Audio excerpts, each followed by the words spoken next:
कार्यकर्त्यांनी अडवलं असल्याचं पाहायला मिळतंय।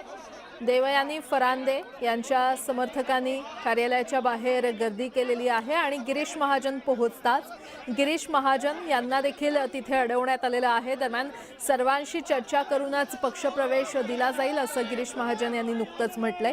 पदाधिकाऱ्यांना विश्वासात घेऊनच तिकीट वाटप केलं जाईल, जिंकून येण्याची क्षमता पाहूनच त्यांना तिकीट दिलं जाईल असं देखील गिरीश महाजन यांनी म्हटलंय। मात्र कार्यकर्त्यांनी देवयानी फरांदे यांच्या समर्थकांनी सध्या गिरीश महाजन यांनाच अडवून धरलं असल्याचं पाहायला मिळतंय। तर काही ठिकाणी विरोध होतो, मात्र तो मावळेल असं देखील गिरीश महाजन यांनी नुकतंच पत्रकारांशी संवाद साधताना म्हटलेलं आहे। थेट जाणार आहोत, आमचे प्रतिनिधी लक्ष्मण घाटोळ आपल्याला अधिकची माहिती देतील। लक्ष्मण, खरं तर मंत्री गिरीश महाजन हे भारतीय जनता पक्षाच्या कार्यालयामध्ये दाखल झालेले आहे, मात्र त्यांना प्रवेशद्वारावरतीच कार्यकर्त्यांनी रोखल्याचं आपल्याला दृश्यांमध्ये पाहायला मिळतं। हे सगळे ज्यांनी गिरीश महाजन यांना रोखून धरलेलं आहे हे सगळे कार्यकर्ते भारतीय जनता पक्षाचे कार्यकर्ते आहे, निष्ठावान कार्यकर्ते आहे। गेल्या अनेक वर्षांपासून ते पक्षासाठी काम करत आलेले आहे। मात्र आज जे काही भाजपमध्ये इतर पक्षातले प्रवेश होत आहेत त्या पक्ष प्रवेशामुळे स्वतःच्या उमेदवार असुरक्षित झाल्यामुळे हे सगळेच कार्यकर्ते जे आहेत ते नाराज आहे। आज सकाळपासून हा सगळा गोंधळ नाशिकचा भाजप कार्यालयामध्ये आपल्याला पाहायला मिळवतो। त्यांनी इशारा दिलेला होता की आम्ही हे जे काही नव्याने पक्षप्रवेश करणारे नेते आहे यांना आम्ही आतमध्ये घुसू देणार नाही, अशा प्रकारची सगळी भूमिका या सगळ्या कार्यकर्त्यांची होती। आणि त्यानंतर या सगळ्या कार्यकर्त्यांनी नाशिकमधलं भाजपचं जे कार्यालय आहे एनडी पटेल रोड परिसरातलं या पक्ष कार्यालयाच्या बाहेर अर्थात वसंत स्मृती नावाचं जे कार्यालय आहे भाजपचं नाशिकमधलं त्याच्या बाहेर ठिय्या मांडलेला होता आणि नव्यानं प्रवेश करणाऱ्या लोकांना देखील त्यांनी आतमध्ये जाऊ दिलेलं नव्हतं। त्यानंतर मंत्री गिरीश महाजन या ठिकाणी आले, त्यांनी या सगळ्या कार्यकर्त्यांची आपण समजूत काढू, काही गैरसमज असतील ते दूर करू, आपण अद्याप कोणालाही उमेदवारीचा शब्द दिलेला नाहीये, अशा प्रकारची भूमिका मंत्री गिरीश महाजन यांनी घेतलेली होती। मात्र हा सगळा विरोध सुरू असताना मंत्री महाजन यांची ज्यावेळेला पक्ष कार्यालयामध्ये एंट्री ते आत गेले त्यावेळेला मात्र कार्यकर्त्यांनी जोरदार घोषणाबाजी केली आणि त्यांना आपला विरोध जो आहे तो सांगण्याचा प्रयत्न केला की या कार्यकर्त्यांना या नव्यानं पक्षामध्ये प्रवेश देणाऱ्या पदाधिकाऱ्यांना प्रवेश देऊ नका।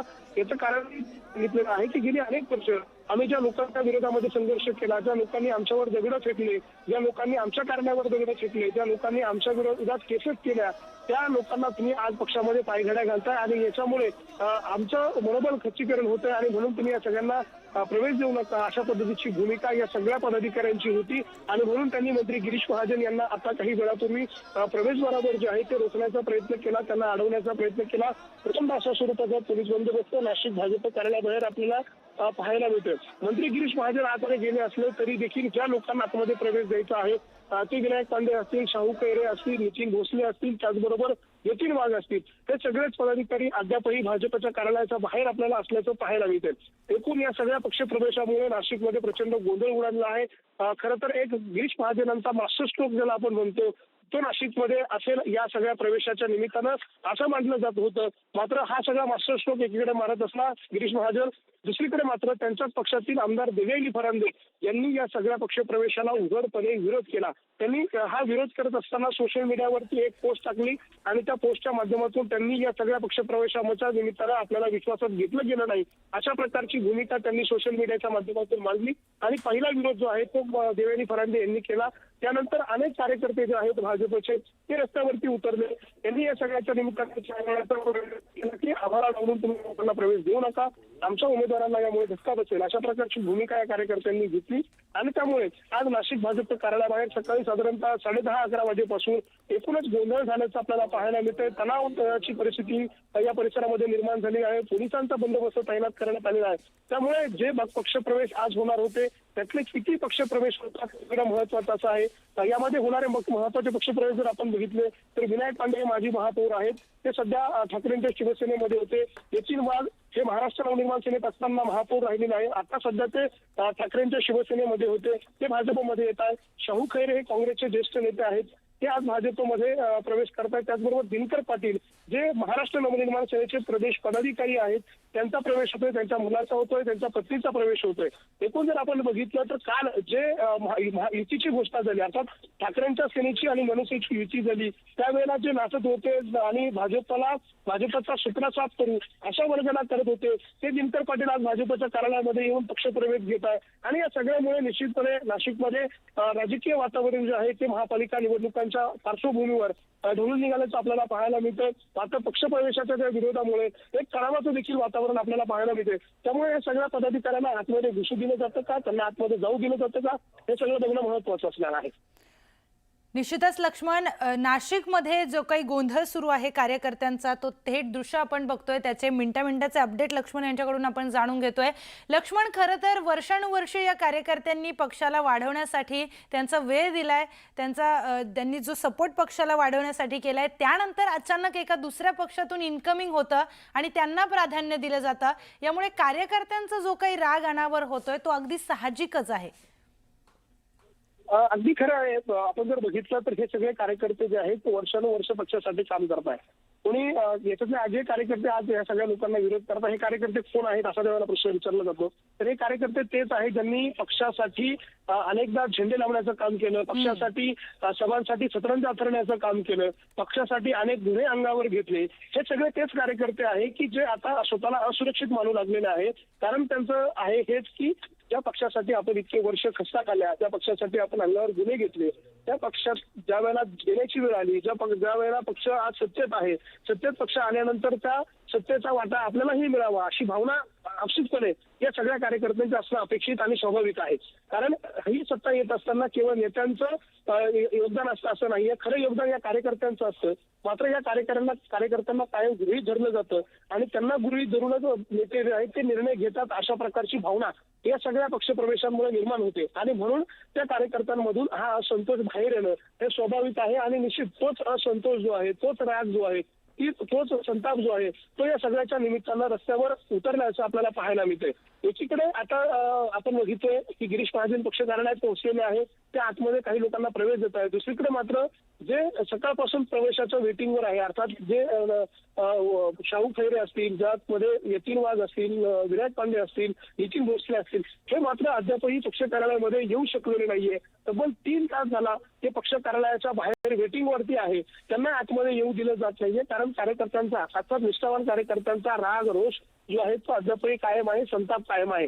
आणि त्यामुळे अद्यापही हे सगळे नेते जे आहेत पक्षप्रवेशासाठी आलेले ते साधारणतः पक्ष कार्यालयापासून 50 मीटर अंतरावरती थांबून राहिलेले आहे. आता देखील मंत्री गिरीश महाजन आतमध्ये आहे. मात्र भाजपचे जे शहराचे अध्यक्ष आहे ते आता त्यांना घेण्यासाठी पक्ष कार्यालयातून बाहेर पडल्याचं आपल्याला पाहायला मिळतंय. सुनील केदार हे भारतीय जनता पक्षाचे नाशिकचे शहराचे अध्यक्ष आहे, ते आता त्यांना घेण्यासाठी गेलेले आहे, त्यांना आतमध्ये घेऊन येण्यासाठी गेलेले आहे. त्यामुळे सुनील केदार त्यांना घेऊन येत असताना निष्ठावान कार्यकर्ते त्यांना परत रोखणार का, त्या ठिकाणी त्यांना अडवणार का, त्यातून पुन्हा काही गोंधळ निर्माण होणार का हे बघणं महत्वाचं आहे. सुनील केदार यांच्याबरोबर राहुल डिकले जे आमदार आहे नाशिक पूर्वचे, ते देखील आपल्याला दिसत आहे. ते देखील आता या सगळ्या नेत्यांना घेण्यासाठी बाहेर गेलेले आहे. गेल्या 3 तासांपासून हे सगळे नेते जे आहेत जे भाजपमध्ये प्रवेश करू पाहत आहे, त्यामध्ये माजी आमदार नितीन भोसले आहे, माजी महापौर यतीन वाघ आहे, माजी महापौर विनायक पांडे आहे, काँग्रेसचे नेते शाहू खैरे आहेत, हे जे वेटिंगवर आहे त्यांना घेण्यासाठी आता हे सगळे जण गेलेले आहेत. ज्यामध्ये भाजपचे शहराध्यक्ष मी सांगितलं सुनील केदार आहे, आमदार राहुल डिकले आहेत, हे त्यांना गेटवर घेण्यासाठी गेलेले आहेत. त्यामुळे आता यांना आतमध्ये येऊ दिलं जातं का,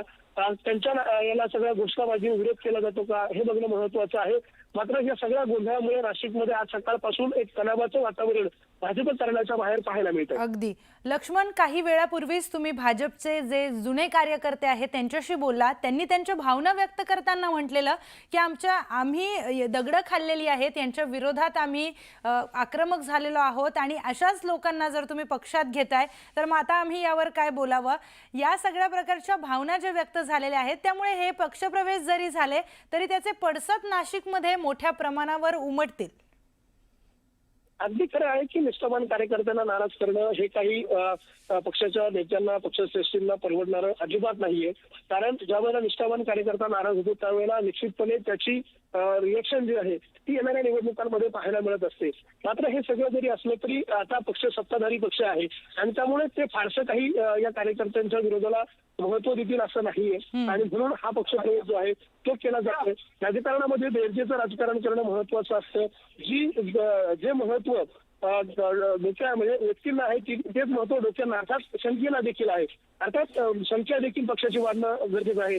ज्या वेळेला पक्ष सत्तेत येतो त्याच वेळेला संधी असते की पक्ष मोठा करायचा आणि याच वेळेला वेगवेगळ्या पक्षातून घेतले जाणारे जे लोक आहेत त्यातून पक्ष मोठा होत असतो. अशा प्रकारची मानसिकता या सगळ्या राजकीय नेत्यांची आहे आणि त्याच मानसिकतेतून आज हे सगळे प्रवेश केले जात आहे. मात्र जसं आपण म्हणालात की या कार्यकर्त्यांच्या भावना तीव्र आहेत तर निश्चितपणे तीव्र आहे. कारण काही वेळापूर्वी जे आपण महिला पदाधिकाऱ्यांशी बोललो त्यांच्या डोळ्यात अश्रू होते, ज्या कार्यकर्त्यांशी आपण बोललो त्यांच्याही डोळ्यामध्ये अश्रू होते की ज्या पक्षासाठी आपण इतक्या खस्ता खाल्ल्या, ज्या पक्षासाठी आपण दगड खाल्ले, ज्या पक्षासाठी अंगावर गुन्हे घेतले, त्या पक्षाने ऐन वेळेवर सत्ता आल्यानंतर आपल्याला डावललं आणि बाहेरच्या आयारामांना संधी देण्याचा प्रयत्न केला. त्यावेळेला खरं तर संधी आम्हाला देणं अपेक्षित होतं. अशा काळामध्ये संधी न देता आपण बघतोय की ही सगळी परिस्थिती या ठिकाणी निर्माण झाल्याचं पाहायला मिळते. आता काही वेळापूर्वी विनायक पांडे, शाहू खैरे, माजी आमदार नितीन भोसले यांना आतमध्ये प्रवेश देण्यात आलेला आहे आणि आता काही क्षणामध्ये त्यांचा प्रवेश सोहळा जो आहे तो भाजपच्या वसंत स्मृती कार्यालयामध्ये संपन्न होईल. निश्चितच लक्ष्मण, दोन दृश्य आता आपल्याला बघायला मिळत आहेत. एकतर भाजपमध्ये पक्षप्रवेश होत आहेत, भाजपमध्ये इन्कमिंग मोठ्या प्रमाणात नाशिकमध्ये सुरू झाले आणि दुसरीकडे जे भाजपचे मूळ कार्यकर्ते आहेत, जुने कार्यकर्ते आहेत, त्यांचा विरोध डावलून भाजपचे संकटमोचक गिरीश महाजन हे पक्ष कार्यालयामध्ये पोहोचलेत आणि पक्षप्रवेशाचा हा सगळा कार्यक्रम सुरू झालाय. खरं तर लक्ष्मण, एकीकडे आपण बघतोय राज्यामध्ये जे काही इच्छुक कार्यकर्ते होते 10 वर्षांपासून या निवडणुकीसाठी थांबलेले होते त्यांना डावलून अनेक पक्षांमध्ये घराणेशाही दिसून आली. त्यानंतर आता नाशिकचं हे चित्र तुम्ही सकाळपासून आमच्यापर्यंत पोहोचवताय, दर्शकांपर्यंत पोहोचवताय. मुळात कार्यकर्त्याला किंमत राहिली आहे का हा प्रश्न उपस्थित होतोय. अगदी खरं प्रश्न हाच उपस्थित केला जातो की जो कार्यकर्ता पक्षासाठी राबतोय झटतोय त्याला किंमत राहिली का असा प्रश्न उपस्थित होणं किंवा निर्माण होणं हे स्वाभाविक आहे आणि त्यातूनच अशा पद्धतीचा प्रश्न उपस्थित केला गेला. कारण हे कार्यकर्ते केवळ विरोधाला विरोध केलाय किंवा सोशल मीडियावर व्यक्त झाले असं नाहीये, तर ते ठिय्या मांडताय, कार्यालयाच्या बाहेर संताप व्यक्त करताय, राग व्यक्त करताय. ही जी काही परिस्थिती निर्माण झाली आहे ही निश्चितपणे हे कार्यकर्ते एकनिष्ठच आहे. गेली अनेक वर्ष पक्षासाठी लढणारे आहेत, पक्षासाठी गुन्हे दाखल करून स्वतःच्या अंगावर झालेले हे कार्यकर्ते आहेत आणि अशा कार्यकर्त्यांना नाराज करणं, त्यातून हे सगळं बाहेर येणं किंवा त्याचा राग बाहेर येणं, असंतोष बाहेर येणं हे स्वाभाविक आहे आणि तोच असंतोष आपल्याला आज रस्त्यांवरती पाहायला मिळतोय. ज्या पद्धतीने प्रश्न आपल्याकडनं उपस्थित केले जातात आणि ही जी प्रश्न आपण उपस्थित करतो हे प्रश्न नाशिककरही उपस्थित करतायत, हे प्रश्न महाराष्ट्रातील जनताही उपस्थित करते की आपण जे कार्यकर्ते निष्ठावान कार्यकर्ते आहेत त्या कार्यकर्त्यांना डावलून ऐन वेळेवरती वेगवेगळ्या पक्षाचे लोक घ्यायचे, बेरजेचं राजकारण करायचं आणि राजकारणामध्ये जसं गिरीश महाजन यांनी काही दिवसांपूर्वी एक विधान केलं होतं, स्टेटमेंट केलं होतं, ते स्टेटमेंट असं होतं की प्रेमात आणि युद्धामध्ये सगळ्या गोष्टी माफ आहेत अशा पद्धतीचं स्टेटमेंट त्यांनी केलेलं होतं आणि ते स्टेटमेंट त्यांचं या सगळ्यामध्ये लागू होतंय असं म्हटलं तर वावगं ठरू नये. कारण ही परिस्थिती जी आहे निवडणुकांची ही युद्धासारखीच आहे आणि युद्धासारख्या परिस्थितीमध्ये सगळ्या गोष्टी ज्या आहेत त्या माफ असतात अशा प्रकारची मानसिकता या सगळ्या नेत्यांची आहे जी महाजनांनी व्यक्त केली आणि त्याच भावनेतून त्याच सगळ्या गोष्टीतून ते अशा प्रकारचे विधानं करतायत आणि आज हे सगळे प्रवेश जे आहेत ते होताना आपल्याला पाहायला मिळत आहे. निश्चितच लक्ष्मण, काही वेळापूर्वीच तुम्ही भाजपच्या ज्या जुने कार्यकर्ते आहेत, महिला पदाधिकारी आहेत त्यांच्याशी देखील संवाद साधत होता. त्या बोलताना भावनिक झालेल्या. मुळात विचारधारेशी देखील भाजप नाशिकमध्ये तडजोड करताय का, काय वाटतंय? विचारधारेशी तडजोड केली जाते अशा प्रकारचा आरोप जो आहे तो आता विरोधी पक्षाकडून केला जात नाहीये तर त्यांच्याच पक्षातल्या कार्यकर्त्यांकडून केला जातोय. कारण हे आरोप विरोधी पक्षांनी करायला पाहिजे, ते आरोप आता त्यांच्याच पक्षातले निष्ठावान कार्यकर्ते करतात कारण त्यांना डावललं जातंय. आता त्यांनी आरोप नेमके काय केले तर त्यांनी असं म्हटलं की आम्ही ज्या हिंदुत्वासाठी लढलो, ज्या हिंदुत्वासाठी आम्ही दगड खाल्लेत, आमच्या घरांवर दगड ज्या लोकांनी मारले ते लोक आज भाजपमध्ये येत आहे, त्या लोकांना तुम्ही पाय घड्या घालताय. आणि मग ही विचाराशी तडजोड नाहीये का? काही वेळापूर्वी एका कार्यकर्त्यांनी तर अटलजींच्या कविता वाचून दाखवल्या आणि त्यांनी सांगितलं की राजकारणामध्ये हे सगळं ज्या वेळेला होतं त्यावेळेला अटलजींसारख्या नेत्यांची आठवण करून देणं गरजेचं आहे. ज्या वेळेला अशा परिस्थिती निर्माण होती त्यावेळेला या सगळ्या नेत्यांची आठवण करणं आवश्यक आहे, अशा प्रकारची भूमिका मांडताय. आणि म्हणून निश्चितपणे हा प्रश्न स्वाभाविक निर्माण होतोय की या सगळ्या प्रवेशामुळे विचारधारांशी तडजोड होतीये का? तर निश्चितपणे विचारधारांशी देखील तडजोड त्या निमित्ताने होतीये. ज्या हिंदुत्वासाठी ज्या लोकांनी दगड अंगावर घेतले त्या कार्यकर्त्यांना आता त्यांना पायघड्या घालाव्या लागत आहेत, त्यांच्यासाठी प्रचार करावा लागणार आहे. ज्यांनी यांच्या कार्यालयावर दगड फेकले, ज्यांनी यांच्यावर गुन्हे दाखल केले, त्याच नेत्यांचा प्रचार आता ह्या लोकांना करावा लागणार आहे. आणि म्हणून ही सगळी गोष्ट जी आहे ती विचारधारेशी तडजोड करणारी आहे आणि निष्ठावान कार्यकर्त्यांवर अन्याय करणारी निश्चितपणे आहे. निश्चितच लक्ष्मण, या सगळ्या प्रकरणामुळे, या सगळ्या घडामोडींमुळे जे निष्ठावान कार्यकर्ते आहेत त्यांचं मनोबल निश्चितच कमी होत असेल. कारण की जितक्या लोकांशी तुम्ही संवाद साधलाय तितक्या लोकांचं एकच म्हणणं होतं की ज्या पक्षासाठी आम्ही दगड अंगावर घेतली आहेत तो पक्ष आज आमचा विरोध डावलून ज्यांच्या विरोधात आम्ही संघर्ष केला त्या सगळ्या लोकांना पक्षामध्ये घेण्याची ही सगळी घडामोड सुरू आहे. या सगळ्यांचे परिणाम लक्ष्मण पालिका निवडणुकीच्या पार्श्वभूमीवर कितपत होतील असं तुम्हाला वाटतंय? जर आता एकूण जर आकडेवारी जर बघितली तर नाशिक महानगरपालिकेच्या राजकीय परिस्थिती जर बघितली तर जी 2017ची निवडणूक झालेली होती त्या 2017च्या निवडणुकीमध्ये भारतीय जनता पक्षाकडे 66 नगरसेवक होते. आता देखील हे सगळे नगरसेवक घेतले, यातून भाजपतले काही नगरसेवक इतर पक्षामध्ये गेले, आता ठाकरेंच्या शिंदेच्या शिवसेनेमध्ये गेले, काही ठाकरेंच्या शिवसेनेत गेले. ही वजाबाकी बेरीज वजाबाकी जर केली तर सद्यस्थितीमध्ये भाजपकडे 66 नगरसेवक आहे, शिंदेच्या सेनेकडे 30 नगरसेवक आहे, मनसेकडे 3 नगरसेवक होते, त्यातले 2 आज प्रवेश करताय. एक मनसेचा नगरसेवक केवळ मनसेमध्ये शिल्लक राहिलाय, त्याचं नाव आहे सलीम शेख. दुसरीकडे काँग्रेसमध्ये 3 नगरसेवक होते, शाहू खैरे, वत्सला खैरे, प्रशांत दिवे, हे देखील भाजपमध्ये काल प्रवेश करतायत. त्यामुळे या सगळ्यामुळे एक गोष्ट स्पष्ट आहे की भाजपला या सगळ्याचा मोठा फायदा येणाऱ्या निवडणुकांमध्ये होईल. मात्र भाजपने जे आज प्रवेश करून घेतले तसं पाहिलं होतं, तशी परिस्थिती पाहिली किंवा राजकीय गणित जर पाहिले होते तर भाजपला या सगळ्याची कुठलीही गरज नव्हती. भाजपकडे जी ताकद होती, भाजपकडे जी विद्यमान नगरसेवकांची संख्या होती, ही सगळे ताकदवर लोक आहेत, हे निवडून येणारे लोक आहेत. वर्षानुवर्ष 20-20 वर्ष 25-25 वर्ष नगरसेवक राहिलेले 60-65 लोक जे आहेत ते ऑलरेडी भाजपमध्ये होते. त्यामुळे नव्या लोकांना घेऊन भाजपला काही फायदा होईल हे जरी चर्चेचं असलं तरी देखील भाजपला या सगळ्याची गरज होती का? तर निश्चितपणे भाजपला या सगळ्याची गरज नव्हती. असं असताना देखील भाजपमध्ये या सगळ्यांना प्रवेश देण्याचा प्रयत्न केला जातोय. आता ही जी लढाई आहे प्रियंका, ही लढाई विरोधी पक्षांबरोबर भाजपची सुरू आहे का?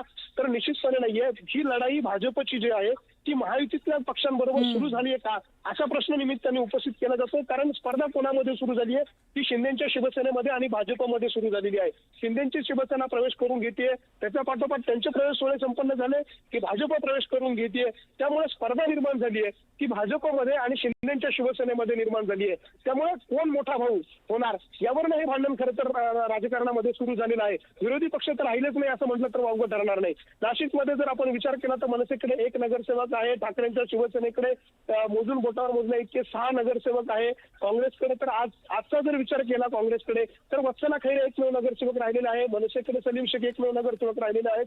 त्याचबरोबर राष्ट्रवादी शरद पवार गट जो आहे त्यांच्याकडे फक्त 1 नगरसेवक जे आहे ते राहिलेले आहे. अशी सगळी परिस्थिती या विरोधी पक्षांची राहिली आहे. अर्थात महाविकास